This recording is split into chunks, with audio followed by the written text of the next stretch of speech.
A few moments later. Any questions regarding that? No, miss. Okay, goodbye, class. Goodbye. And thank you, Miss Jane. Uy, Angge, kagroup ta? Oo, saan di ay? Asa na to sa may kagroup na to siya? Oo, una to na. Everyone, you take group one. Magagay sa ta, guys. Para asa ni? Grupan ka? Oo. Kung Jean Piaget na. Saan mo? No, isa. Oo, pala na niya. Pagpasabasa sa libro. Uy, oh, sorry na good. Wala, patay. Meeting na ta. Sige. A few moments later. Get ready niyo. Ako report rin ni Piaget ha. Ako rin bahala. Kasi mag-iwan sa meeting. Ako rana. Send ang audio na kaya for embedded sa video and then please send us the PPT as soon as possible. Okay, copy. 1 week later.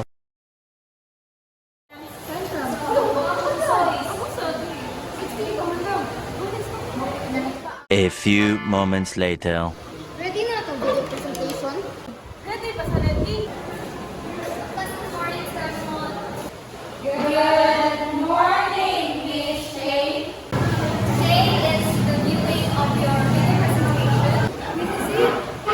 Introducing the theorist, the psychologist, and etc. Now let's start with the group one. Good morning, everyone. This is our video presentation introducing the life of Jean Piaget. In this video, we will be tackling the life facts, achievements, accomplishments, and theories of Jean Piaget. Life facts. He is Jean Piaget. He was born on August 9, 1896, in Neuchâtel, Switzerland. He comes from Switzerland, which naturally makes him as a Swiss citizen. He graduated at the University of Neuchâtel with a degree of PhD in Natural Sciences. Jean Piaget had a lot of professions, namely as a Swiss psychologist, professor, philosopher, researcher, author, and known as a genetic epistemologist. His key roles includes the following. Jean Piaget was the director of the International Bureau of Education, abbreviated as IBE. Jean Piaget was also a professor at the University of Geneva from 1929 up until 1971. Under his greatest achievements and accomplishments, he identified the 4 stages of cognitive development theory, namely the sensory motor stage, pre-operational stage, concrete operational stage, and formal operational stage. In the psychology of intelligence, Jean Piaget proposes that cognitive development is a progression of adaptive stages. He claims that children's understanding of the world is shaped by experiences, and that their intelligence grows as they learn to interact with the environment. He was a prolific author that wrote the books of the language and thought of a child released in year 1923, Judgment and Reasoning in the Child, year 1924, The Regions of Intelligence in Children, year 1948, and others. I believe that children actively construct their understanding of the world, rather than passively absorbing information. I propose that learning is a process of building mental models called the schemas, through assimilation, the process of integrating new information into existing schemas, and accommodation, the process of adjusting schemas to fit new information. Jean Piaget died on September 16, 1980, at the age of 84. He passed away in Geneva, Switzerland, from unknown natural causes, most likely related to old age.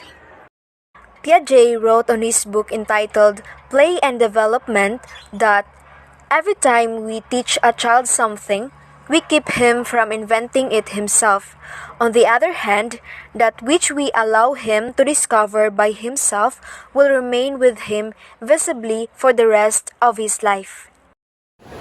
You mentioned in your video presentation the stages of cognitive development theory, right? Now, explain it in a brief description each stage. Piaget cognitive development theory has 4 stages: the sensory motor stage, the pre-operational stage, the concrete operational stage, and the formal operational stage. Let me elaborate that, miss. Stage 1 is where the children learn through their senses, like what they see, touch, and smell. While on stage 2, it only focuses on the physical manipulation, not on logical reasoning. And then, on stage 3, it is where the learner's ability to engage in rational thinking. And lastly, on stage 4, is where the learners can now think logically. Now, define constructivism. Miss, the term constructivism is derived from the word construct. Piaget believed that children actively construct their understanding of the world rather than passively absorbing information. Let me provide additional information. Constructivism is a process of learning through building mental model, the schemas, through assimilation and then accommodation. Now, what is schema, assimilation, and accommodation? So schema is a person's way of organizing knowledge.